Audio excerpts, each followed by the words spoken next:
Hi, my name is William and welcome to my channel, Obscenum Art. If you don't know me, I am an artist and metalhead from Gothenburg, Sweden, and yeah, I help bands with artwork and graphic stuff and logotypes and all manner of merchandise and print stuff and whatever. In this video I'm gonna talk about the artwork I did for melodic death metalers Earthbound, their new album called CHRONOS.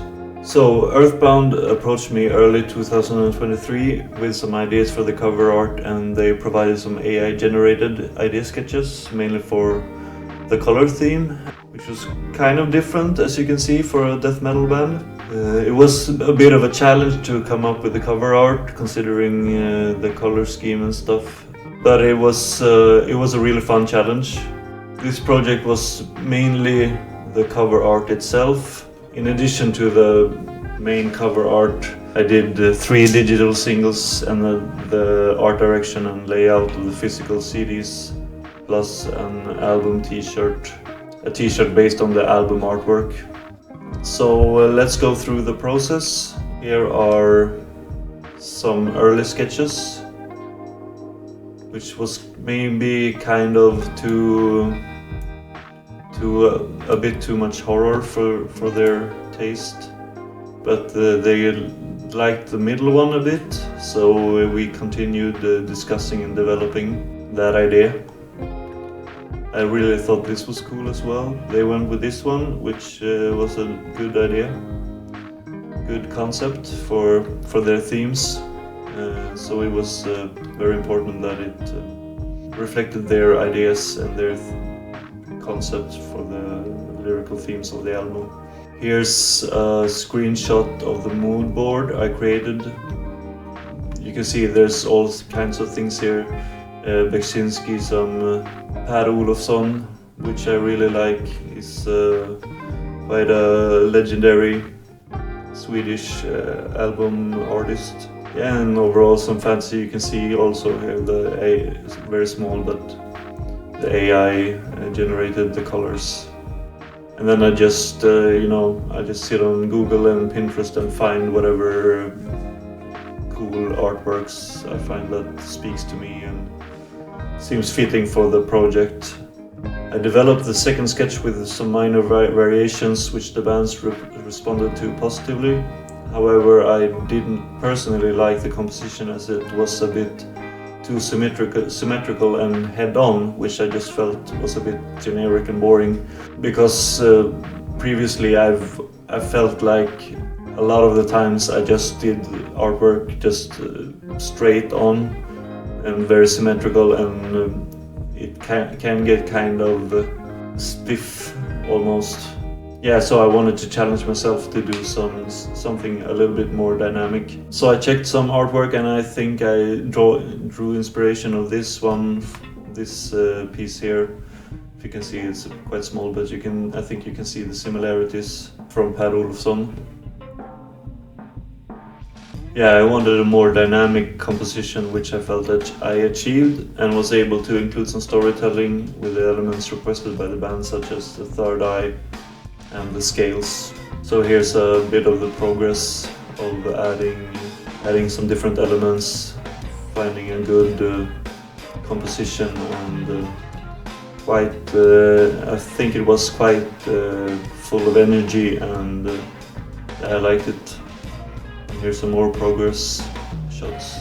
You can see here even the dabs of color that I always, to not make the colors too muddy, I always had the pink and the blue ready to sample from in Photoshop, so I knew I had the correct color use. Then I pretty much just ran with the project, leaning on the reference work I had next to me while rendering, and here's the finished artwork, as you can see. And I have the full time-lapse already uploaded to YouTube. With the song by Earthbound. I'm gonna go over the time-lapse in a minute. I'm just gonna show you the rest of the stuff I did. The CD layout for the Digipack, and they were kind enough to send me a copy as well. Here it is. Looks really, really nice. Crisp print.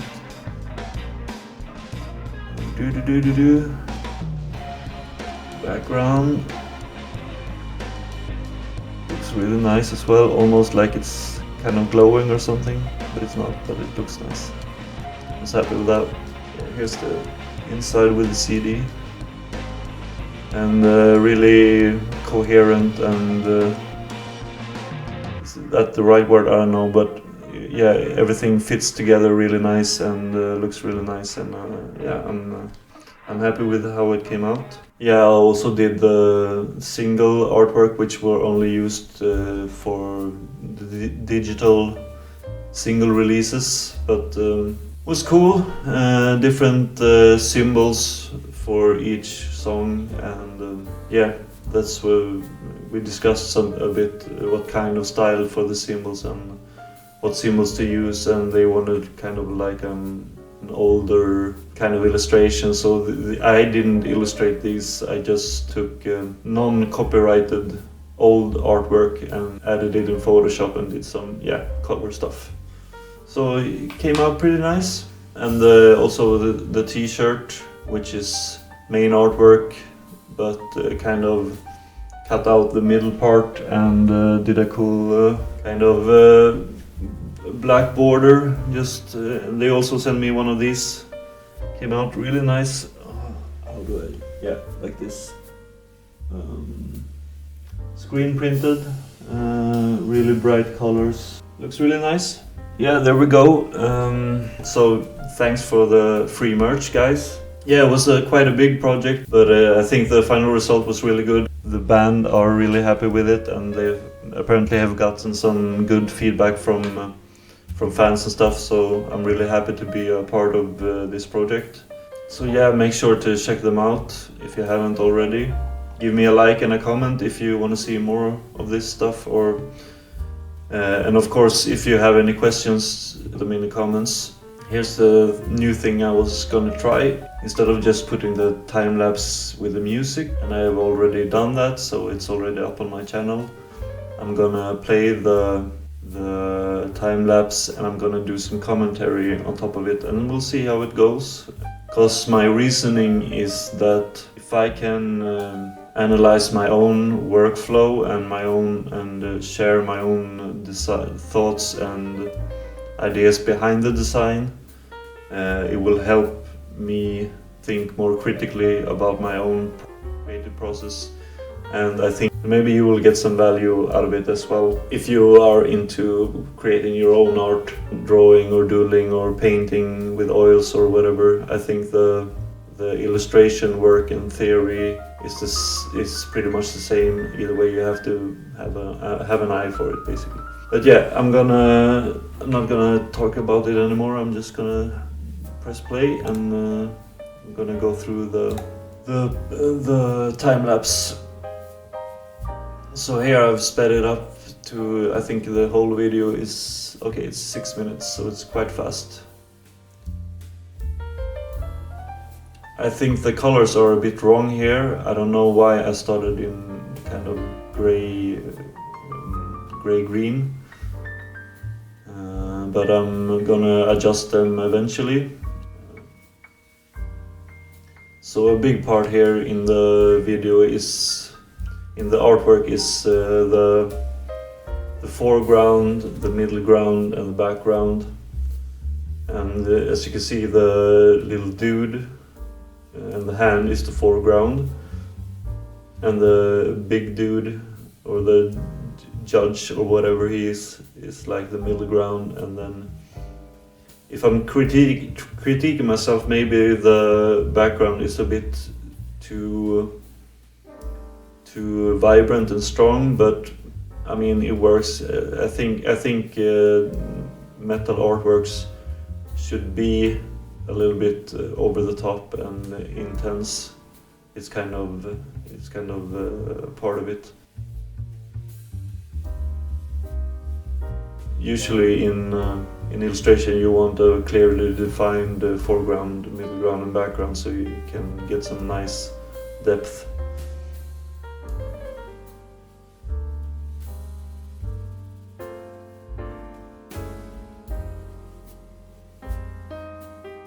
here I'm adding a lot of details and kind of getting the pink and the blue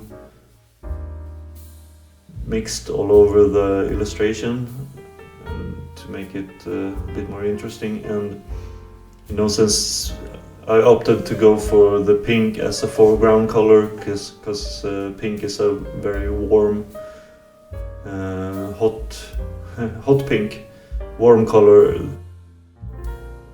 Warmer colors are perceived as closer, and cold colors are perceived as more far away. So it's like pink is a warm color, so it's closer, and blue is a cold color, so it's more far away.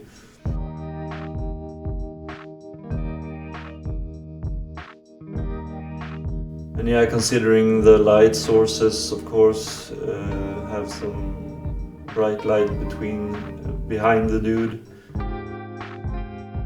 the pink light from below. So I think I took that pretty much from the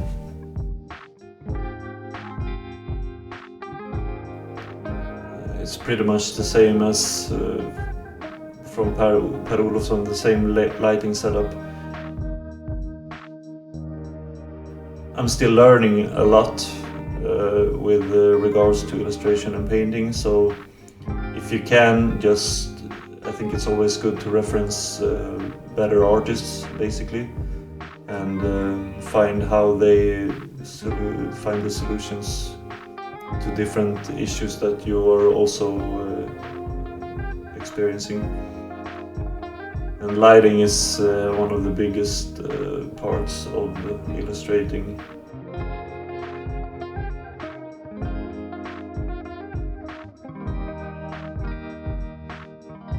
It's a good feeling when the lighting works, and you get, I guess you get a sort of sense of it. For the more you illustrate, the more you work, you get a better sense of lighting and how shadows work and everything. And of course, I'm still learning. But the more you paint, the more you hopefully improve, of course. I think I removed the lightning bit because it kind of looked like he was doing a kind of Jedi electrocute force thingy. Force, what's it called? Force electrocute or something. And here you can see also those scales. They look kind of off and wobbly, so I think I went another round with them, trying to make them look a bit more metal and even, yeah. So I put trying to get the right material feel on the scales. Then adding some more atmosphere, because I imagine he was like up in the sky or something. Like at a judgment, basically facing off with some divine being.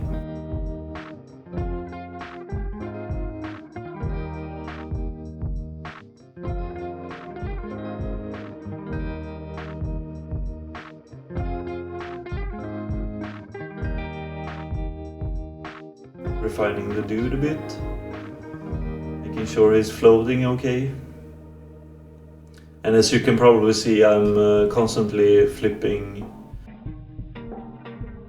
horizontally just to refresh